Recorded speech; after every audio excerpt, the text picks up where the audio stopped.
Conscious Spirit Media.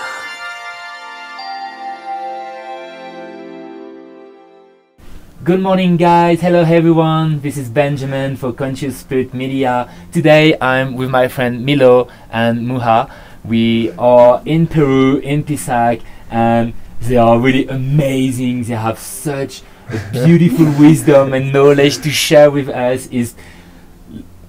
Their life is so inspiring. They're like traveling the world, playing music, living the dream, doing ceremony. It's so beautiful. So I really recommend you guys to sit comfortable in your chair and listening this amazing interview, because they have such an awesome knowledge to share, and it's really my pleasure to have them today. Yeah. So have a look.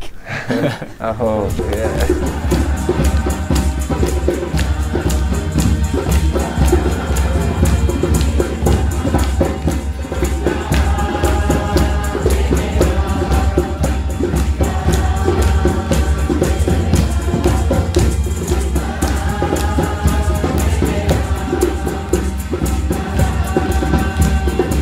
Good morning guys. Good morning. How are you today? Yeah, very good. Good? Thanks for having us. Yeah, thank you very much for coming and sharing your passion and your gift. Yeah. So can you please introduce you a little bit? So what's your background? Where do you come from? What was the last few years, and how you jump into your path today?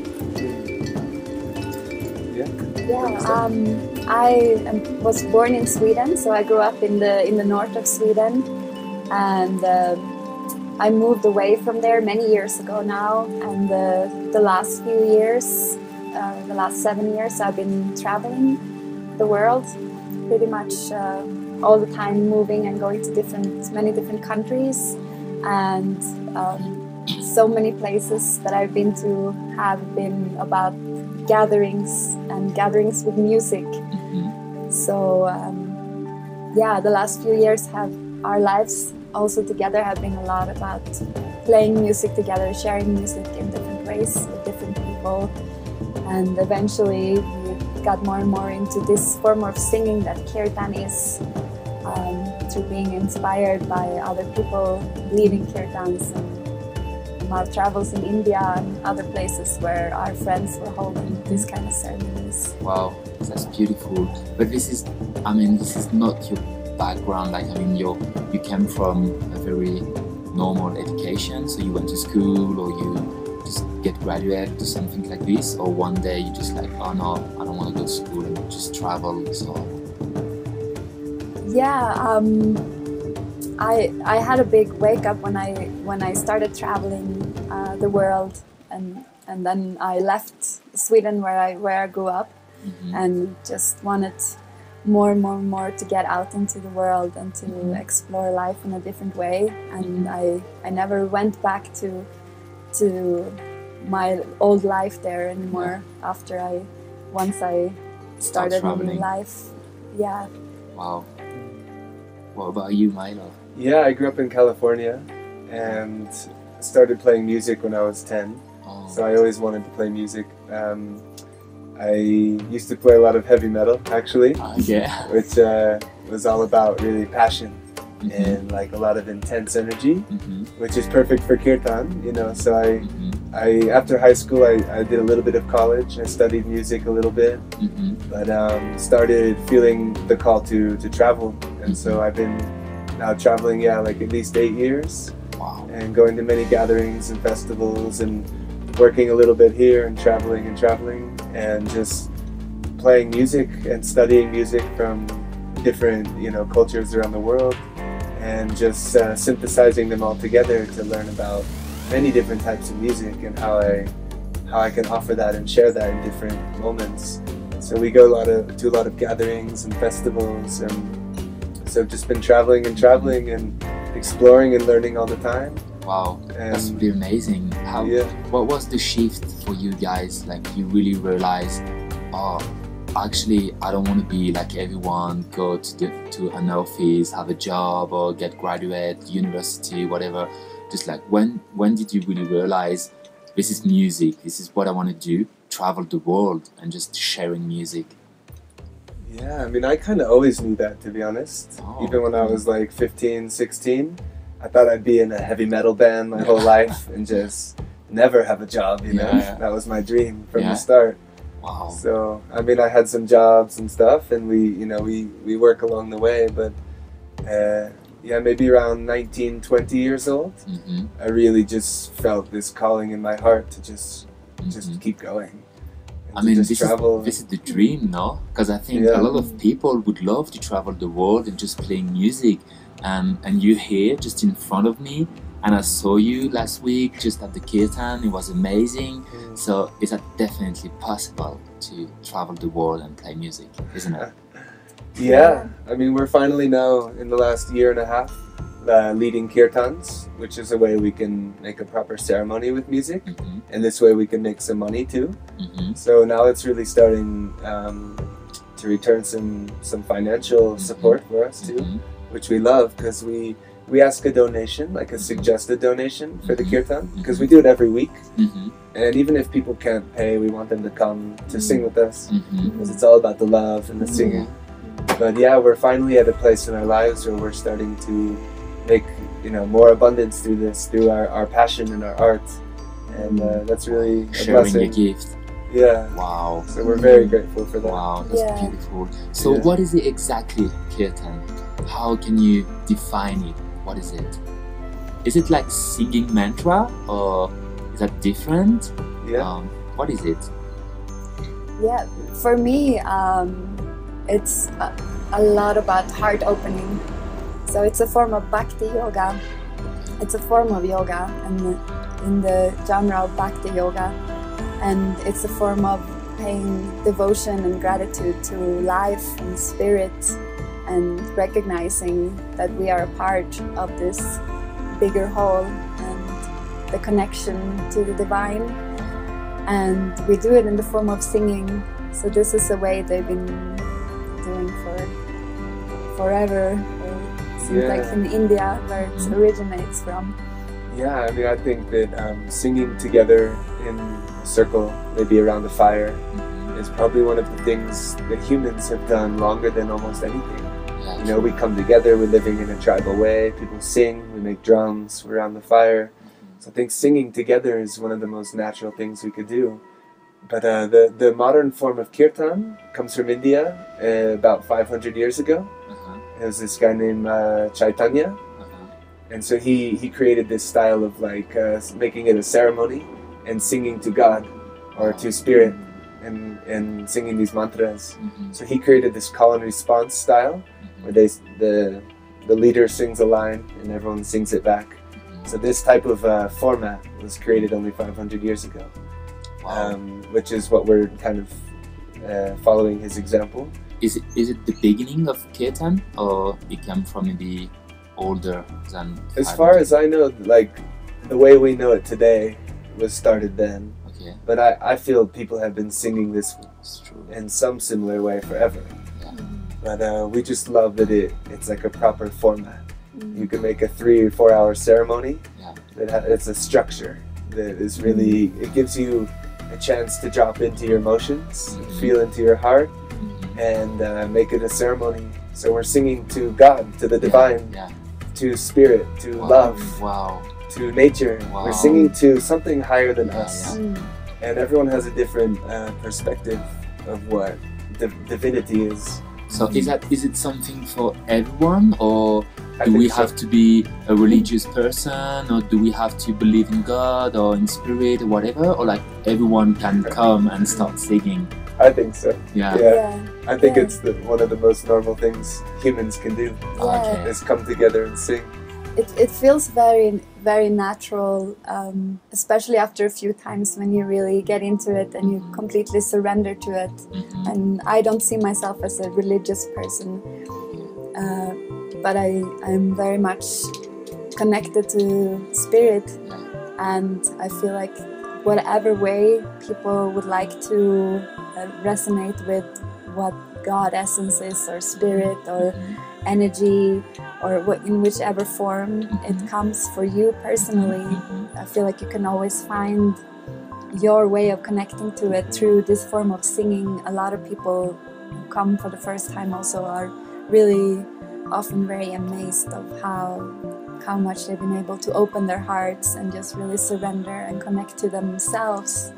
Wow. In so many new ways, because there's so many different emotions you can go through just one kirtan of bliss, happiness, sadness, ecstasy, Wow. joy, you know, community. Wow. There's so many emotions that you can go through during just some hour of singing in this form. It's very powerful. Wow. So what will be the benefit to practice or to come to sing to the kirtan? We can say it's a huge open heart, connecting with emotion, right? Yeah, it's a way to channel energy. So as we're singing, emotions come up, and as we sing them, we're moving them. So I guess one of the principal kind of intentions of bhakti yoga, of a practice of reverence and worship to the divine, is to feel our very human emotions and sing towards God or to spirit. And so as we're singing, we can heal. We can actually release a lot of things that we're feeling that we need to kind of move. So I find, especially when the energy builds, sometimes people are dancing and it's really clapping a lot. And it's a lot of energy, and this is moving energy through us. So every week I feel new again. I feel like we've done some cleansing to move around lots of energy through our whole beings. Yeah, wow, that's awesome. It's really powerful. Yeah. Actually, I've been to one of your kirtan. It was like 2 weeks ago, maybe 3 weeks ago, here in Peru, in Pisac, in the Sacred Valley, and it was really beautiful.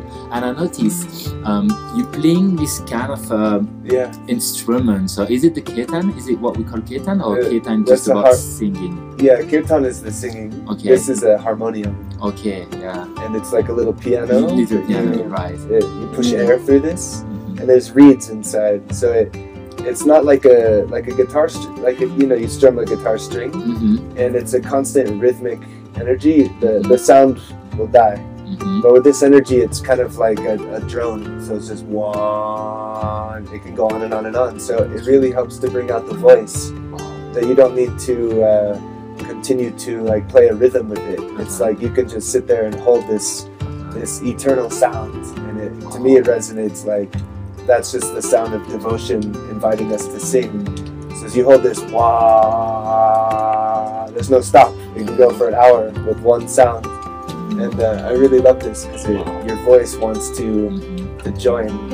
So it's a perfect instrument for kirtan. Wow, awesome. Yeah, actually it was really, really amazing. Yeah. And what can you share about sound, about music? Because I think music is really what connects us, everyone, right? And by singing the sound, do you notice something happen to the consciousness, like something shift or something? Because you travel the world, you're sharing this to people. Can you see like transformation when people come to a kirtan? Oh yeah, for sure. Yeah. Yeah, but a lot of times the people in the front are our friends who really love kirtan the most. So they're the ones who kind of emotionally get involved the most. And very often I see our friends, someone sitting just across, 5 meters from me, who's crying and crying and crying and really smiling, because it's like a really beautiful way of release. But I can feel they're feeling some darkness or sadness, something really internally that they need to go through. You can feel it. I see the tears coming with a smile, and it's like, wow, it makes me feel good that what we're doing has an impact, But it's, because I feel like it's so healing, this feeling of really just letting the sound and the song come from our souls. And especially when we sing in a setting like a kirtan, it's not about just a one-man's show making a solo performance or anything. It's about everyone singing together. So you can really allow yourself to let your voice completely open and let go, and don't worry about how it's going to sound or if you're conscious about other people listening, because everyone's singing at the same time. And if you're really singing with your full heart, it comes and it releases emotions at the same time. You cannot help it almost. It just wants to do that somehow. It just comes from the depth of your being. And that's what I find so beautiful with Kirtan. I never know which emotions are going to come up and go through me as I'm there beforehand. It's what connects us, everyone, right? Yeah. Because I think what we're looking for as a human being is really connection, to connect to each other, right? So music is one of the way to connect everyone. Yeah, it's true. In the kirtan, sometimes I don't know what is my voice or your voice, because you feel this sound resonating with everyone's voice. It's one big voice. Yeah. And sometimes everyone gets up to dance and we clap. You clap with this rhythm and everything's synchronized and flowing together. And it's powerful. We're doing it together as like a big unity. Just this big ball of energy and devotion and love. Huge vulnerability, right? Yeah. Everyone's like naked, no judgment, no fears, accepting each other. Yeah.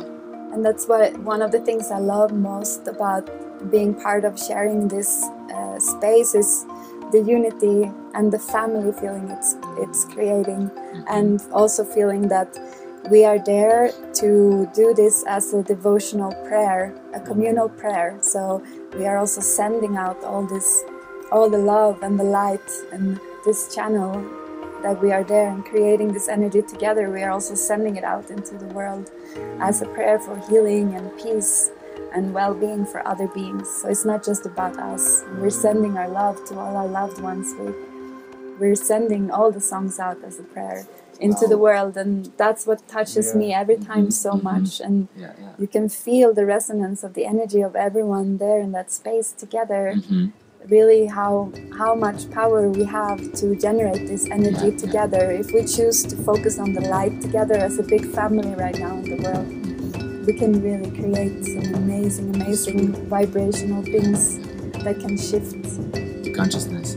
Yes. Completely. I'm agree. It's so healing. It's funny because I was a bit feeling some resistance the first time I came. I was like, oh, I'm gonna sing before the hippies. Oh. But because I was feeling with resistance for myself, I was like, Ben, you know you have to go.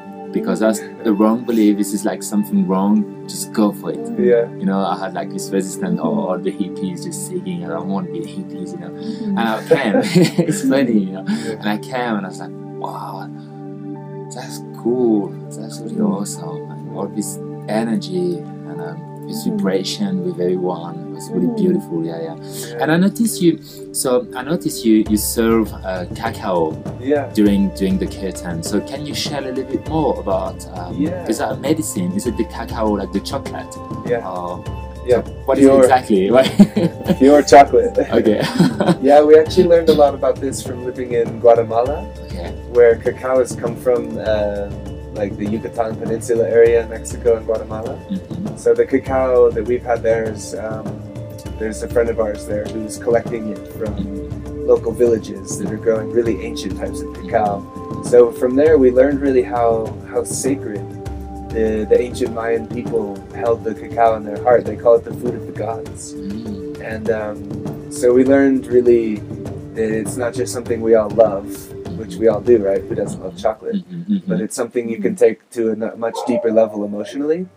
And if you drink a lot of cacao, it can really, you feel a strong impact on your being. So one of the main things on a physical level gets your heart to beat stronger and brings more blood to flow through your body. So it's like a cardiovascular enhancer, which brings more oxygen to your brain. So on a very like physical level, your brain is more awake. More creative, more flowing, things are happening faster, so you're just more present. And also we say as an emotional level it opens our heart, which physically it literally opens our heart. Your heart is beating alive, so you just feel this energy flowing through you. So we serve a strong dose, like more than 40 grams per person, which is about a ceremonial proper good dose. And yeah, we find it just helps to tune into your emotional sensitivity more. So you can feel more into your emotions, your heart, and these subtle energies of happiness and smiling. And so I find it just helps us sing. And as we're singing for devotion, for prayers, for love and light, the cacao just sort of enhances the whole thing. And it has a good 3 or 4 hours the cacao makes you feel really good. And it slowly comes down. So during the kirtan, we're just this extra energy flowing through Building us. this strong energy, right? Yeah. So we really love it, and the cacao here is very good also. Yeah. Yeah, somehow cacao and singing and dancing go really, really good together. Yeah, Yeah. it's a beautiful medicine. It's a good combination. Elevates us, and it has lots of iron, magnesium, more antioxidants than any food on the planet. True. Yeah. You know, like red wine, Yeah, acai, and blueberries have high antioxidant. But Cacao has more than all of them combined. Wow. Like all of the highest ones. I didn't know this. Yeah, Wow. So that's a good reason for eating cacao all the time, yeah, right? Yeah, it's very healthy for us. Yeah. People are gonna be happy. Yeah. Wow. Yeah. So we love the cacao. It really helps uplift the spirit of the whole thing. Yeah. Wow, that's really beautiful. And I wanted to ask you something, I don't remember, about the cacao. Oh yeah, so cacao, it says it is medicine, right? Like a medicine plant. Can we say it's a medicine plant or it's not? Yeah. Yeah? I mean, you could say it's a food, it's a dessert, it's a medicine. Yeah. It's a superfood for sure, and Superfood. the health properties. And I mean, in these countries, these cultures, it is a medicine. Definitely, they treat it as the cacao spirit, you know. And with the kirtan, the music is the medicine as well. Yeah. Yes. It's like music medicine, cacao Yeah. medicine. Yeah. Beautiful ceremony. But we've learned a lot in Guatemala about cacao ceremonies with no music. You drink a lot of cacao, and you have a ceremony about emotional healing and about elevating to a higher level of our consciousness. You're healing through awakening, and so you could have cacao as a medicine with no kirtan. People there do it all the time. Very powerful results. We just like to combine the two because it just charges everything up more. Yeah. Wow, that's beautiful. So how did you meet each other? In a kirtan ceremony? Or? Probably. It was in Guatemala. There's a small village, kind of like here, like Pisac, where a lot of hippies live and do yoga, and music.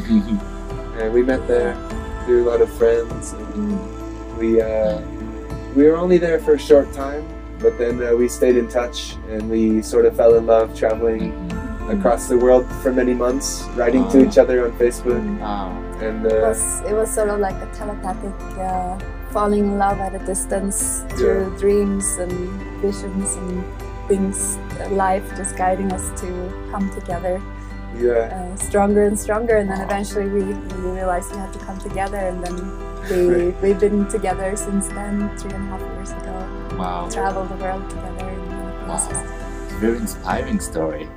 Yeah. Like showing to people it's possible to travel the world, find the perfect love, traveling, doing music, and so you're going to a lot of festival, or like how it works if people won't find you, or if the people want to do kirtan with you. Do you have a website, or do you have a Facebook page or something like people can follow you or can learn more about you, listen some music, or we have a Facebook page. We're getting a YouTube page coming up soon. Oh, cool. And we have a SoundCloud now too, so Awesome. we finally have some good recordings. Okay. The Kirtan page now is called Kirtan in the Valley with Milo and Moa, because here we are in the Sacred Valley. Yeah. And our SoundCloud is Kirtan with Milo and Moa, so we have maybe 10 or 15 songs on there now. Awesome. And yeah, I mean, we were doing kirtans last year in Guatemala every week, like we do here, for about 2 or 3 months. And then we were in Spain last year, we did a few kirtans, and now we're here, we've been doing every month or every week for 3 months now, or 4 months maybe. And so, you know, we are going to keep doing kirtans a lot wherever we go, but we're just going with the flow of life, so maybe we'll see you out there when you come to the country that you're in sometime. Awesome. Can you say, at the moment you really allow yourself to share your gift with the world? The universe has your back and really help you to provide everything you need in terms of money or food or house or whatever, to just really share your gift. Because you know, a lot of people are afraid to jump into their dreams or passion or whatever, because they think we can't make money with, or it's not possible to live like this. So do you have like some keys or something you really want to share to people? It may be helpful for the spiritual community who believe like spirituality is just about we broke, or we can't make money with, or we can't do the passion, or just travel the world. Yeah. Do you know what I mean? Yeah, for sure. Yeah. I feel like for me, I'm learning more and more and more about this, because I think I've had a lot of these blockages before in my life. But the more I learn to just trust in life, that life wants us to do what we really love to do, because I feel like we all deserve to do that, and we are here born in this life to live our passions and learn how to share them, and trust that we will be provided for. And I don't feel personally that I need so many luxurious things. We live a pretty simple life, and we're just happy to travel around the world and be able to give and share with people as much as we can. And I always feel like I have everything that I need. So I try to not worry about it. Because the mind can be tricky sometimes now. Yes. Yes, but of course we also have to survive, and we have to get by, and I just, I have to keep reminding myself, as well as encouraging others, to just keep really focusing on what you love to do, and things will open up more and more. The right people will synchronistically come to you and give you opportunities to share or be a part of other projects where you can offer your gifts. And somehow I feel like we're supposed to live a life of love and expansion and community and freedom, and we all deserve to get there, so we can all support each other also along the way. And I feel like I love very much to offer our kirtans also very much on donation, because I want it to be open for everybody, to as many people as possible. So for me, the kirtan part has never been about making money, you know, and I feel like it's a really beautiful thing to be able to offer that. Yeah, the money part's just a really nice bonus, I feel. Yes. Like we have a suggested donation because we do put a lot of our time and effort, and of course we want to have some cyclic energy flowing of what we offer and abundance coming back. But it changes all the time. So we're always grateful no matter what people put into the basket. So for the kirtan, for us, it's really a lot about surrender to receive what life wants to give us. And it's very humbling. Like she said, we live a very simple life. We don't have too many things or too much money to do things. So I really love the idea of the donation. It's like a magic hat, magic basket. And there always is something flowing. When there's always abundance flowing for us, I feel like we're encouraged to keep doing what we're doing, and it has a purpose, and people appreciate that. So yeah, we do other things, like we make jewelry with kind of like these sort of flower of life and different design laser cut necklaces and feather earrings, and we do seasonal work, and we work on farms and stuff, and so we have different ways of manifesting abundance, and all these things are things we love to do. We love to make beautiful art and beautiful music, and to feel life support us for doing that, for doing things that we love doing. And so I feel very called to continue to just follow our passions and not choose to do something that brings me unhappiness, but choose to do what brings me happiness, and trust that life will provide. And it's working out pretty good. Wow. Yeah, and something I also wanted to add is that sometimes when I've been at these points in life where I feel like I've been kind of getting worried about money, or I feel, oh no, now I'm running out of money, then somehow life has really pushed me to ask myself, okay, so get creative. What do you want to do? How can you manifest things, and how can you reach out to people? And then it kind of, instead of going into the fear, to really allow that to be an opportunity. If we find ourselves maybe, you know, being in periods where we don't have a job, or you know, we don't have like a sure source of where's the next money coming from, that can also be a really amazing opportunity to really get creative with it. and use all your imagination and just call it in and focus on what you feel it's fun and creative to do, and you know, the right people will come along. Yeah. Wow, amazing. Yeah. Thank you so much for sharing all this Thank you. your knowledge, your wisdom, and it was really amazing. Do you have a final words or something you want to share, something for the end? Yeah, follow your bliss. Sing and sing and sing forever and keep singing. And let's find ways to connect as family and community, to share our gifts, to live in abundance, to live with devotion and gratitude in our hearts, cultivating more love and appreciation for how blessed we are. And let's continue to share this with each other so that when we step out into the world and we meet all the people of the world, that we can hopefully share some love with them and compassion to the world. So it's also a great reason when we do the kirtan, we sort of charge up on all this energy, and then we all go out into the world and we can spread that positive vibration. So that's what we're trying to do, is help uplift the energy of the planet. Wow. Yeah, and don't be afraid to follow your heart, listen to your heart, really, and you know, to step out of the old fears of programming of we should be just following the program of having a 9-to-5 job, or just staying stuck in life, or being depressed, or doing what everyone else does or is expecting from you, because we have one chance to be who we are in this lifetime, and we came here for something very amazing and big if we just open ourselves to it and surrender and trust life. So trust and follow your heart is the best thing we can do. Awesome. Yeah. Wow. Thank you so much. Thank you It was so much, amazing. It was amazing. Thank you. So nice to share. Cool, yeah. Yeah. Ciao. Bye.